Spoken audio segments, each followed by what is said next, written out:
நீர்வளத்துறை அமைச்சர் மத்திய அரசு கடிதம் எழுதியிருக்கிறார். அந்த கடிதத்தில் எங்களுக்கு கிடைக்கப்பட்ட தகவலின்படி அவர் எழுதிய கடிதம் மத்திய அரசுக்கு,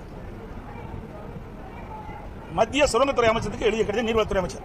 இக்கடிதத்தில் அரிய வகை கனிமங்கள் ஏலமிடும் உரிமையை மாநில அரசுக்கே வழங்க வேண்டும் என்றுதான் கோரியுள்ளாரே தவிர அரிய வகை கனிமங்கள் ஏலமிடுவதை தடை செய்ய வேண்டும் என்றோ கனிம சுரங்கங்கள் விதிகள் திருத்த சட்டம் 2023 திரும்ப பெற வேண்டும் என்றோ குறிப்பிடவில்லை. மேலும் தமிழகத்தில் மதுரை மாவட்டத்தில் டங்ஸ்டன் சுரங்கம் அமையக்கூடாது என்று வலியுறுத்தல, எதையுமே சொல்லல. ஏற்கனவே மத்திய சுரங்கத்துறை அமைச்சகம் நாடாளுமன்றத்தில் ஒரு சட்ட மசோதா கொண்டாடுறாங்க.